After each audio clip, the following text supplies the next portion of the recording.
Hello, beautiful people. I wonder if you have ever had the experience of telling someone that your feelings were hurt or that, I don't know, this really terrible thing happened, and they can do they have a couple of options. And one of the most disappointing ones is, yeah, but look on the bright side, or everything happens for a reason, or worse, it's like, oh, that's not that bad, or gosh, you think that's bad, listen to what I've got. And although this is so common, what we are really wanting is for somebody to just say, yeah, that's really terrible. And that is the power of empathy and validation. And it's so simple.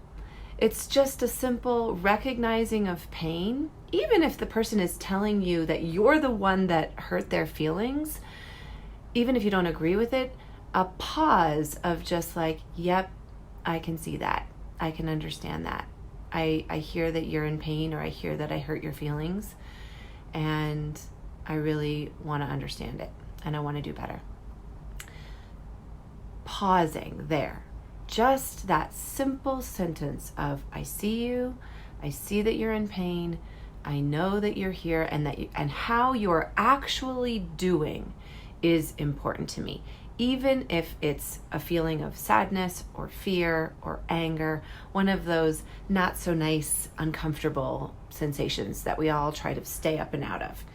And some of us stay up and out of it by doing our way through things, or staying really busy, or anxiety even though that's uncomfortable, it's actually a way of staying out of a more vulnerable emotion like grief or sadness or just vulnerability.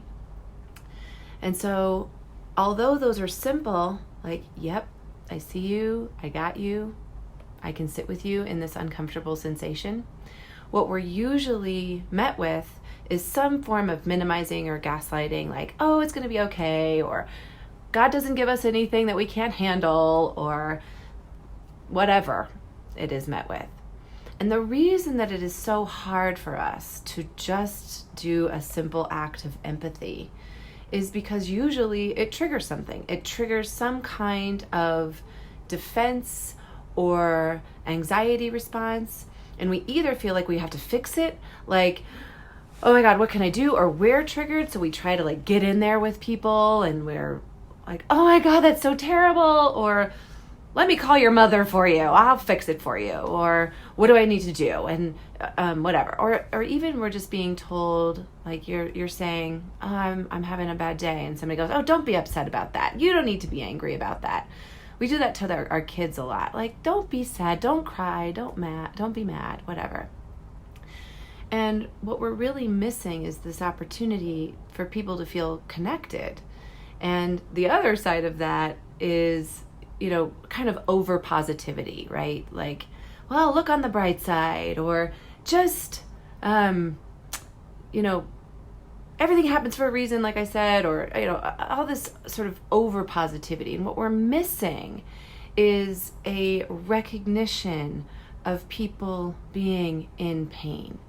And although we certainly want to give hope, or we want to offer like a you can do it, I would suggest that having a healthy attachment and an attunement to whatever the emotion is first and foremost important. People need to feel understood, and their pain needs to be recognized before any kind of alternative perspective or feedback or you can do it needs to happen. Sometimes it's simple as just saying, yes, I see your pain and it sucks. And sometimes there's no easy solution, but I can just sit with you in it, and I care about you, and I can just be with you in whatever it is, even if it's messy and not so pretty. So if you're a person that always stays positive, we don't want to get rid of that, but you might want to first pause, because that positive thinking might be experienced as kind of gaslighting or minimizing or not really seeing someone's pain. And I promise your relationships with your kids, with your students, with your employees, with your partner, with your friends will be much better if you just take a moment to just see what the uncomfortable emotion is and validate it, even if you don't agree with it. The emotion needs to be seen and understood before you can give any kind of feedback or hope or a different perspective. And sometimes that's all people are looking for. And the reason it's so hard is because we often aren't comfortable sitting in our own feelings of being sad or angry or fearful. And so the more that you can notice, name, and sit with your emotions and be curious and compassionate with yourself around them, then the easier it is for you to be there and show up for people in a really meaningful way, rather than a gaslighting or minimizing or always stay positive or I'm going to fix it for you kind of way, because that's also not really helpful. And it's not what you want when you're in pain, and it's not what other people want when they're in pain. So I wish you well, my dears. All we need is a little bit of empathy, and I think the world would be a much more beautiful place. Be well.